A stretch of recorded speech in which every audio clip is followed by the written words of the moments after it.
You're ridiculously modest. Can we just say what's going on? This is a show for entertainment. We got to put a little wow factor in here. People are going to be shutting us up.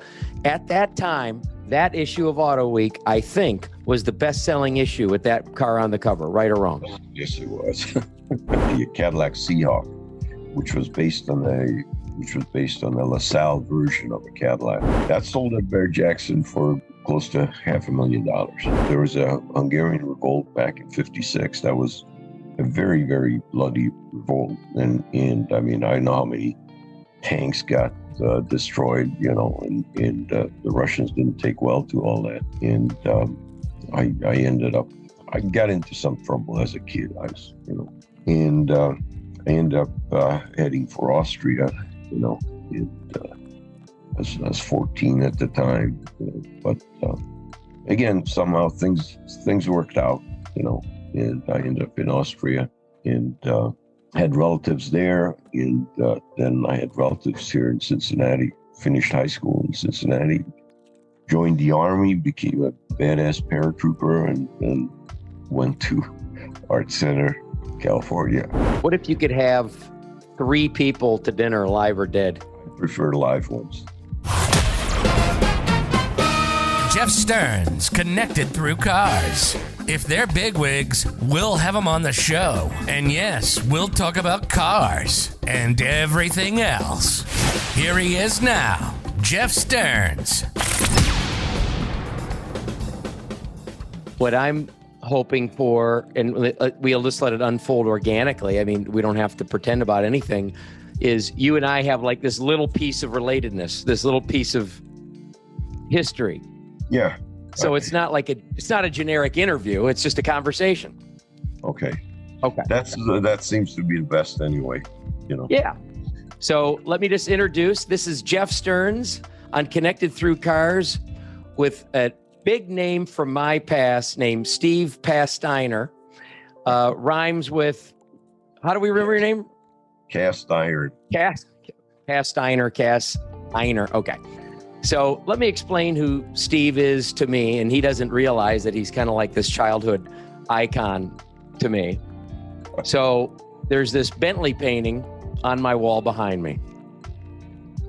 This has been on my dad's wall at our apartment in Southfield at 10.5 in Greenfield until we moved to Ottawa, Canada, and then we moved to Oldsmar, Florida.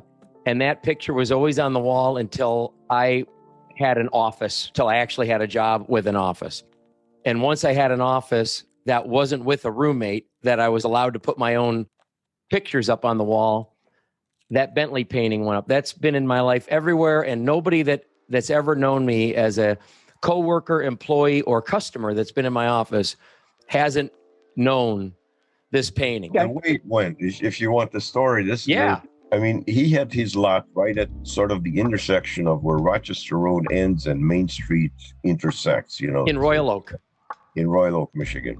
And as you wait for the light, you get to review the cars that are across the intersection there. And he always had kind of an interesting esoteric collection of cars. I mean, there were the usual, 55 Chevys and whatever, but then every now and then there'd be something that was cool. On one occasion, I saw that he had a yellow 289 Cobra sitting there.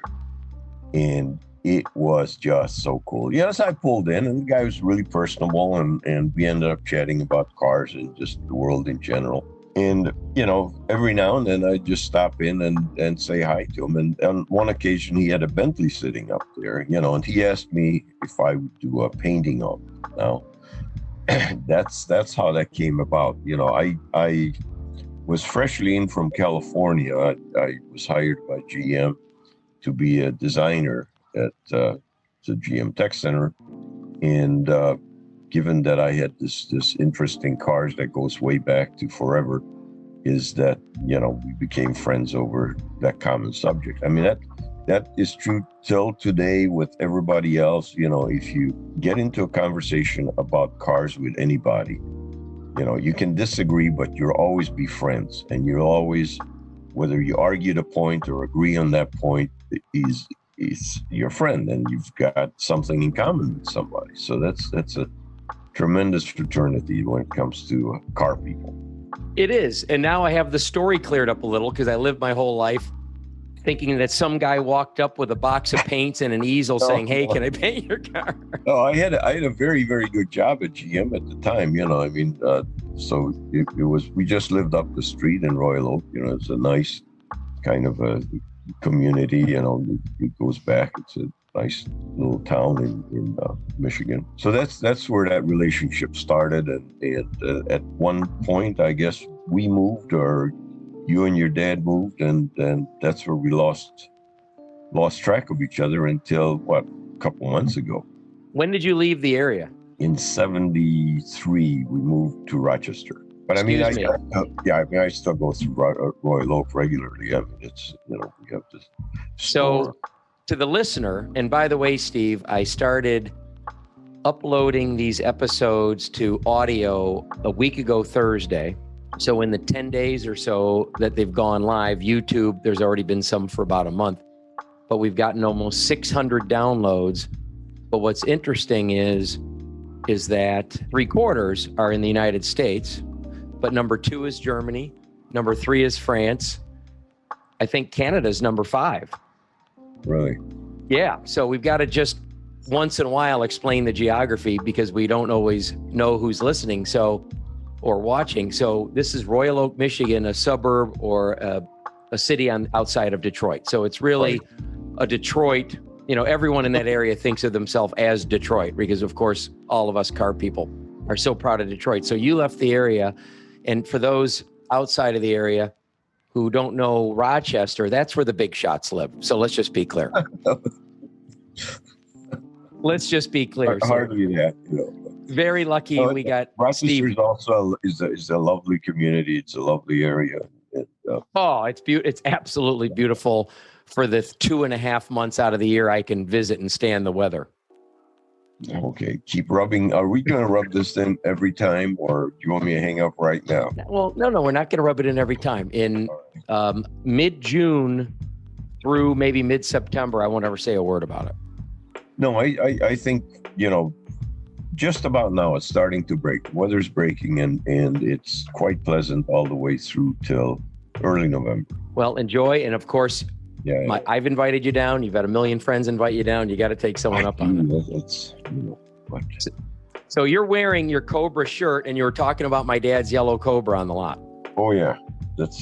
So you left in 73. My dad, we left in 78. Well, yeah, I mean, we just moved. I mean, I stayed with General Motors till the late 80s, but...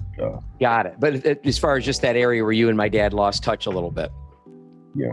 The Cobra story. Now I'm realizing that not every story I get from my father is 100% accurate. Not that he described it wrong, but it could be the way I heard it when I was 6 years old or something. The yellow Cobra, he had a story. I really wish to God that I was doing this when my dad was still alive, because I could have him on here for 8 hours. Several times, yeah. And just the stories. But the yellow Cobra story, we all talk about the cars that we wish we kept or the one that got away. I think he paid $1,800 for that car, if memory serves. And there's a Lincoln or Ford dealer up the street. Yeah, on Woodward. Okay. That bought the car from him. Okay. And I don't know if it's still there now, but I lost my dad about 9 years ago. But when I lost him, to his knowledge, it was still sitting in the showroom of this Ford or Lincoln store. Well, I doubt that, because it'd be a famous car by now. Everybody would be talking about it. No, I'm sure. Oh, well, it could be. He sold it. But he did sell it. I do know what he sold it for, $4,000.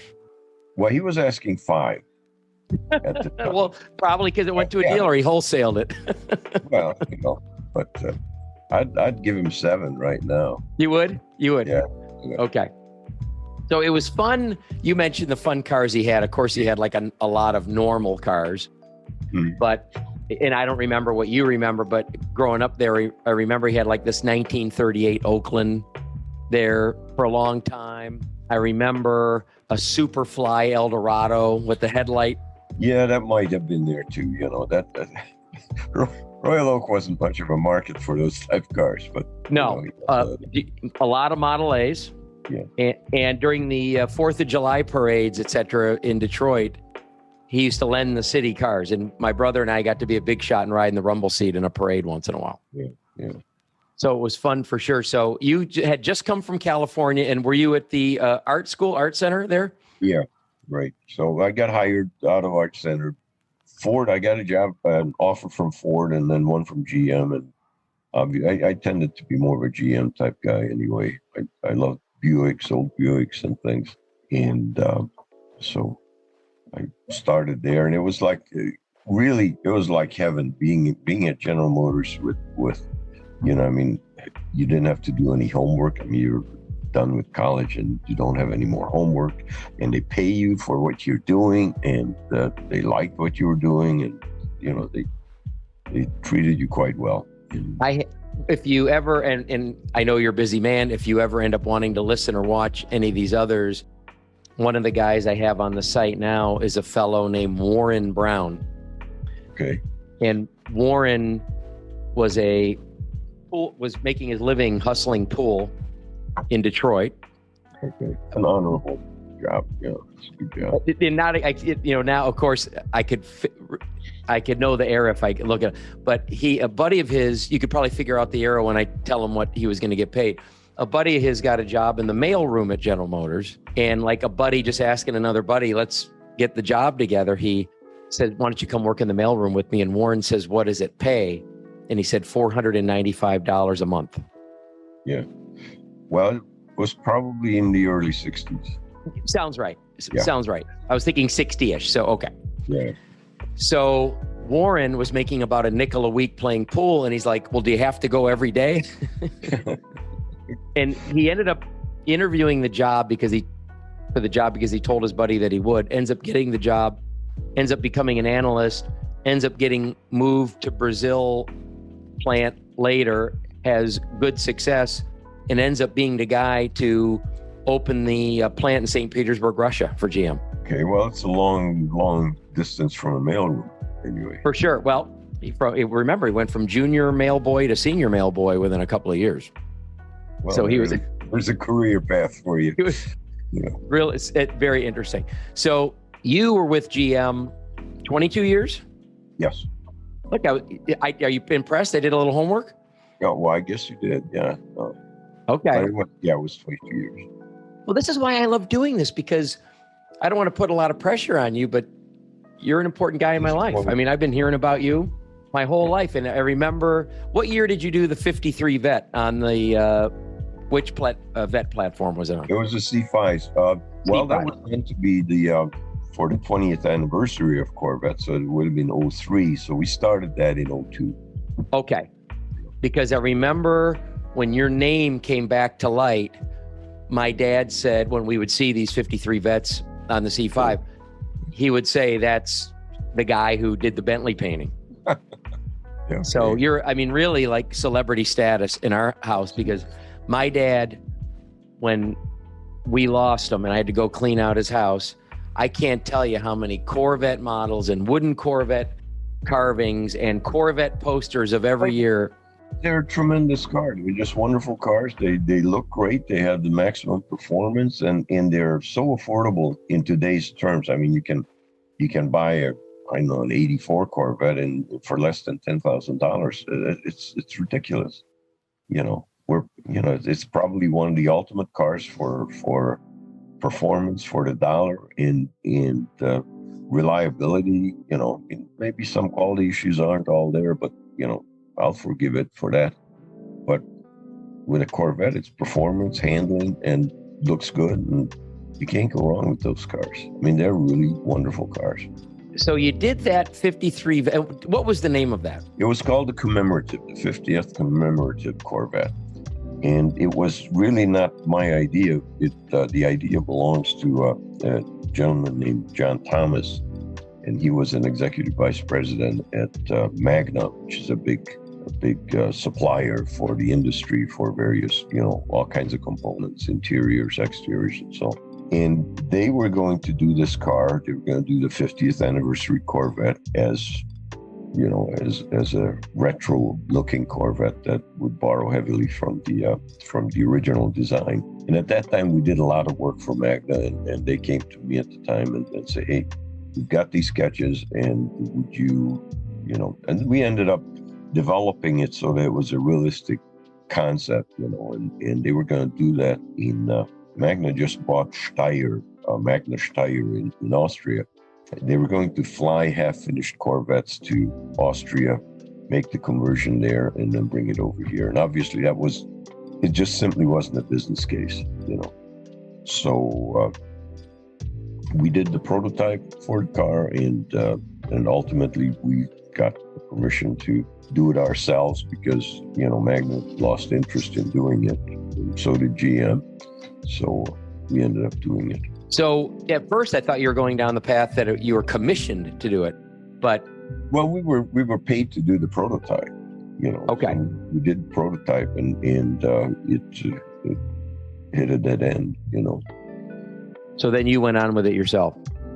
We asked them if we could, and we had to clear it with GM legal and so on. So we did.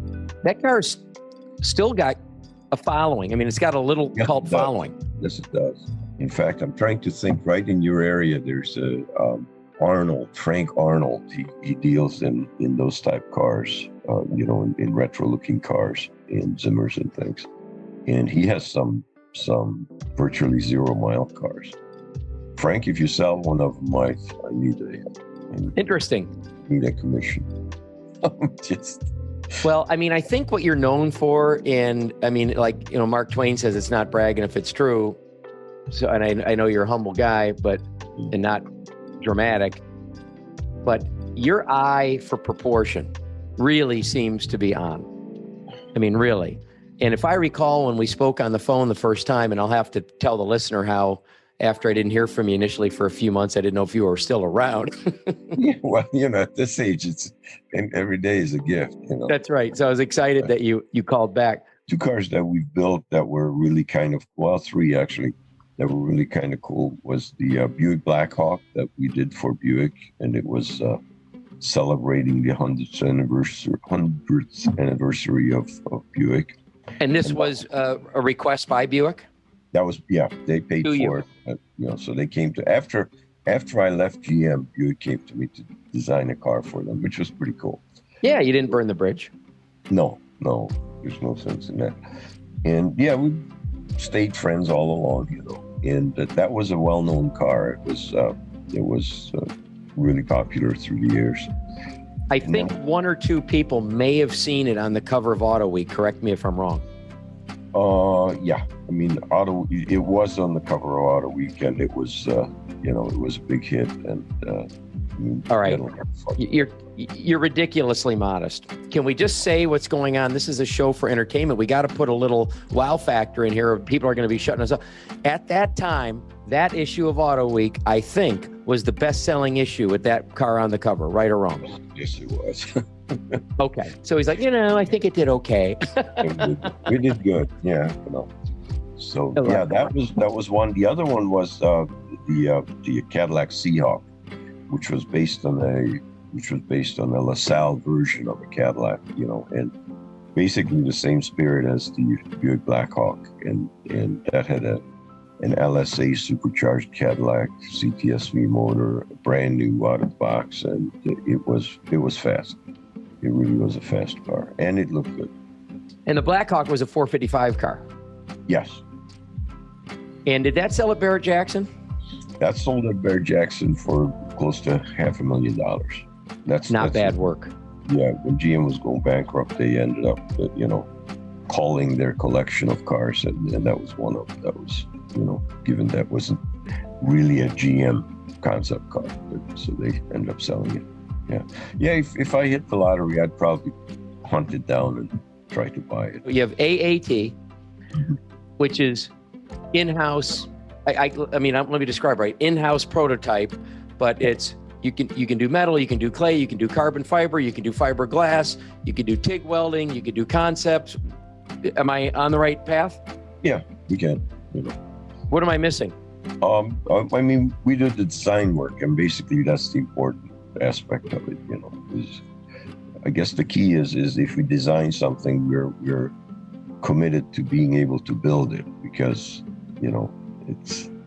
it's sort of an all in-house. So you can't just hand over a fancy sketch and say, well, here, go down the street and see if you can get it built. We have to build it if you propose it, you know. So that's a discipline that's a little more grown up than the approach. Are you at liberty to say who any of your clients are? Like, who's hiring you to do this? At this point, you know, we have a couple projects, actually 3 right now, which is keeping me really busy. That's why I'm here at work today. But nah, I'd rather not talk about that. Is it fair to say that it's probably manufacturers that we've heard of? Yes. Okay. I was just trying to clarify that it's not only specialty work. It's not only for a one-off race car. A lot of it is you know, fun when you know, somebody comes in and says, hey, build us a car, you know, which was the case with the Seahawk. You know, I have a picture of the Seahawk. Okay. It's basically, I don't know if that shows up in, you know. That is absolutely gorgeous. Basically like that. And it was a fast car too. So that's always important.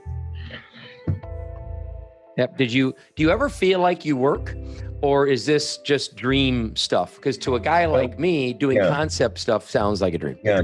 The deadlines will, you know, deadlines keep you awake at night, and also meeting, you know, obligations. But no, I mean, I've never felt like coming off of vacation and say, oh God, I have to go back to work. I always look forward to, you know, coming back from vacation, go to work. You love what you do. You love the project. And when I was listening to you on someone else's show, the way you described that if you're a race car driver, even if you win, you're just thinking about the next race. Yeah, you never get there. That's the thing. You know, we never do. We never do get. Ultimately, you do get there. You know. Yeah. Well, yeah. Yeah. We don't need to be in a rush. That solves all problems, you know. But yeah. That's right. So on your other interview, I heard you mention the Pink Floyd song "Time."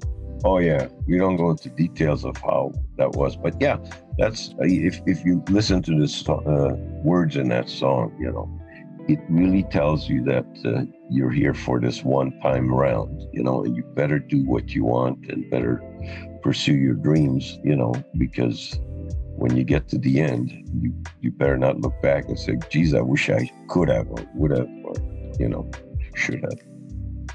So. I mean, that sounds like, on one hand, like how obvious can you get? And then on the other hand, I can't imagine how many people wake up, myself included, depending on the aspect of life talking about, where I wake up, look back and say, oh my God, if I only knew looking back, what would I have done? You know, mistakes we all make, and don't dwell on that part, but just to look back and say, okay, at least I've tried, or I've done it, or, you know, and I'm very, very grateful for that. Well, I think in the not trying, that could make someone kick themselves even more than failing. Well, I guess it's making the decision and actually pursuing what you believe in or what you'd like to do with your life. I mean, I think that's one of the things that. So, can you tell us something nobody knows about you? Yeah, I grew up unsupervised pretty much. My mother worked, you know, and therefore, as I was never lonely because I loved cars, so I could go look at cars, you know. But I wasn't one to search out, you know, I don't know, for friendships or anything like that. I mean, I have many friends because of that, I think, or, you know. And I heard that you really made your mother happy with the first word that came out of your mouth. Well, yeah, she threw that up to me for years, you know, because the first word was car. Actually, car, you know, and it just, you know, it just went on from there, you know. Ultimately, I guess she just had to learn to live with that, you know. Well, I think you're a car guy, you're a car guy's guy, and the first word out of your mouth, legitimately not an old wives' tale, is car. I mean, that's beautiful. Now, you're originally, you are Hungarian. You're from I was originally born in Hungary. I was born in Budapest, yes. Okay. So with all of this election stuff that we just had going on recently, do you have any recollection of any interesting election stuff going on in the homeland? Well, I mean, that was different. There were no elections in Hungary, but there was a revolt. There was a Hungarian revolt back in '56. That was a very, very bloody revolt. And I mean, I know how many tanks got destroyed, you know, and the Russians didn't take well to all that. And I got into some trouble as a kid. I ended up heading for Austria, you know. I was 14 at the time, but again, somehow things worked out, you know, and I ended up in Austria and had relatives there, and then I had relatives here in Cincinnati. Finished high school in Cincinnati, joined the Army, became a badass paratrooper, and went to Art Center, California. How did you transition from Army paratrooper to Art Center? Well, I hitchhiked out to Art Center. I took a military flight out there because at that time, you know, if you wore your uniform, then you could go to any Air Force base and if you know you can deadhead out there, you know, hitch a ride, you know.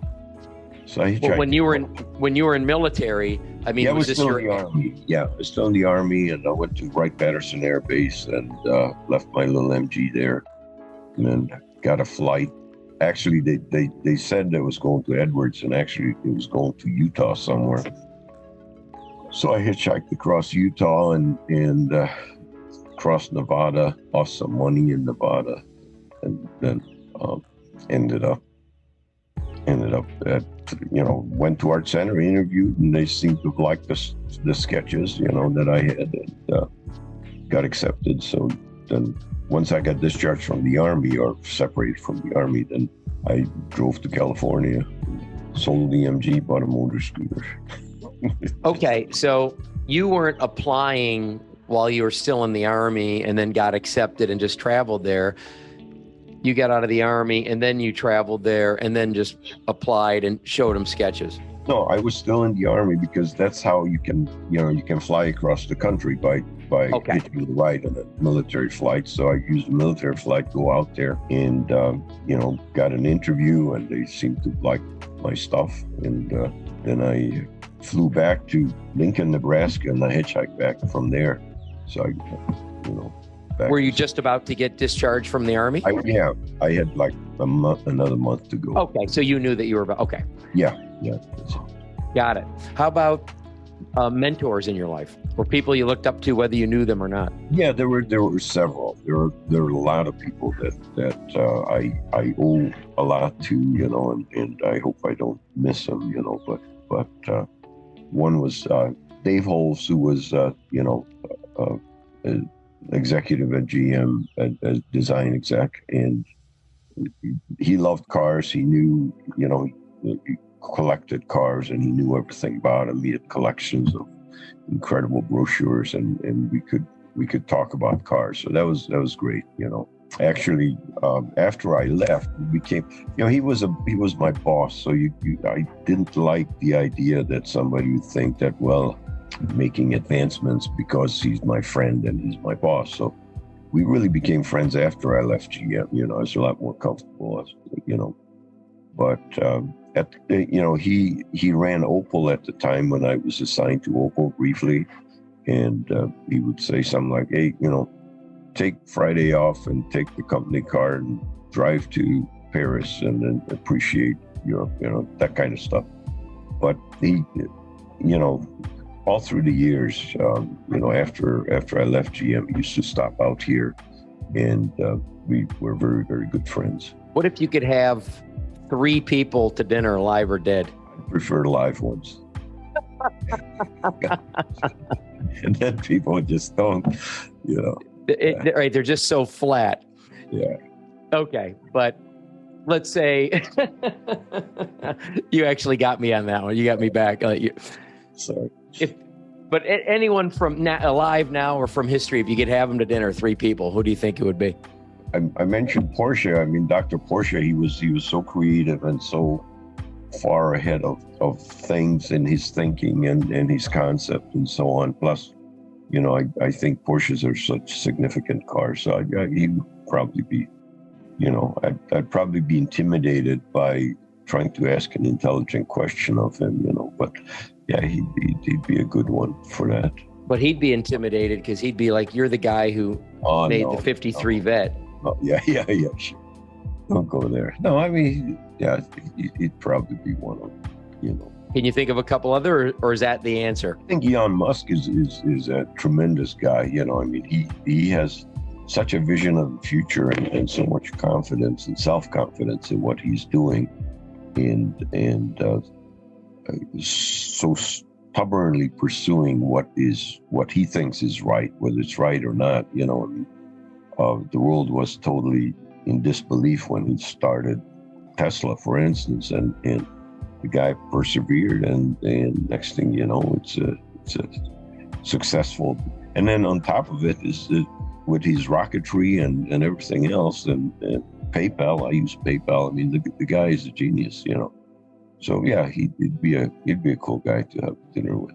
That's a good one. I actually have a wonderful. I sold cars 27 years. I've been out of that for 8 or 9 years, but one of my old car customers that I became very good friends with, I've been dealing with him since my early 20s, is a little bit of a VC guy, and rode in a prototype car with Elon out in California somewhere and thought it was too rough and walked away from the project. There you go. I mean, and there's a guy typically who believes in what he's doing, and it's not what other people think. It's you have to believe in what you're doing. And in that, I respect the guy tremendously. Those are two excellent choices. Is there a third or not?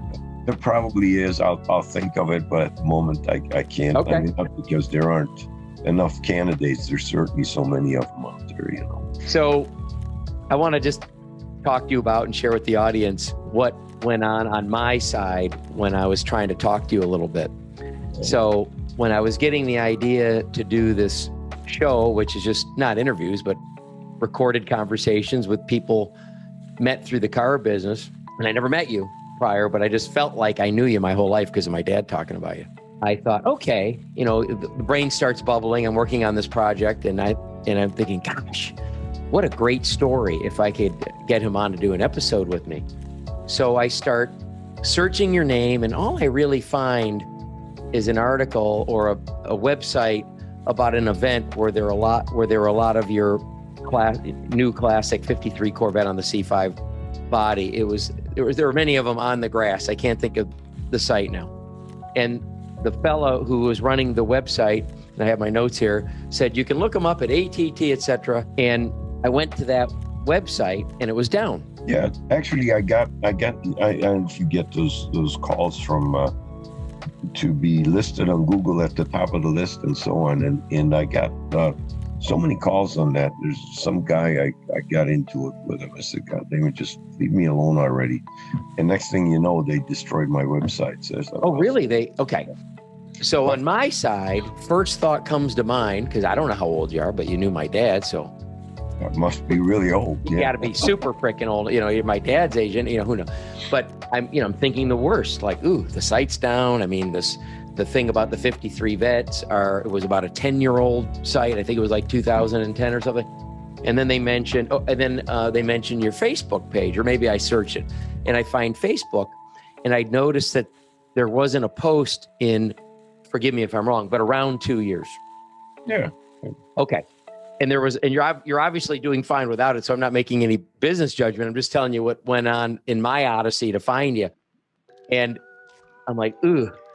So again, the website's down here, not a post in a couple of years there. Let me try the phone number. I don't know if it didn't work or I didn't reach anyone. And I ended up making a post on the Facebook page with a picture of the Bentley painting. Okay. And I said, if anyone knows if Steve's still around, please let me know. And I kind of forgot about it. And I really was leaning towards you're either retired or not around anymore. And then you called probably, and you gave me plenty of time to believe that, because you didn't call me for about 2 months after that. I must have missed your call then in that case. But yeah, no, really. I mean, When you called me, I just want to say it in public. I want to say it's a ghost. You thought when when the ghost called me. Yeah. I was so happy, and I was so happy to talk to you, and I was so happy because I miss my dad too, so I was so happy to connect. was somebody that he spoke so positively about. And my dad, I mean, on that lot, it was such a social thing anyway. Yeah, he was a cool guy. Yeah, thank you. And it's funny because you said that, you thought, and you don't know if anyone else thought, but you thought he looked like Sonny Bono. Yes, I did. So now we both sound like old people because, anybody watching this, Sonny frickin' Bono. So look up the Sonny and Cher show. Yes, it's a class. I mean, I think that was early 70s, mid 70s, something like that.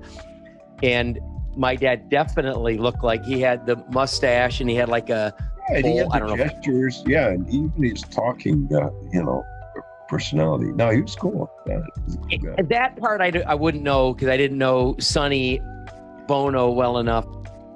I was too young to really pick up on the mannerisms. I just remember that he kind of looked like him. So I remember we went to a bar mitzvah when I was a little kid in Southfield, and somebody had a cast, and my dad said, "Do you want me?" Or all the kids were signing his cast. My dad said, "Do you want me to sign the cast?" And the kid says, "Yeah." And my dad writes Sonny Bono on the kid's cast.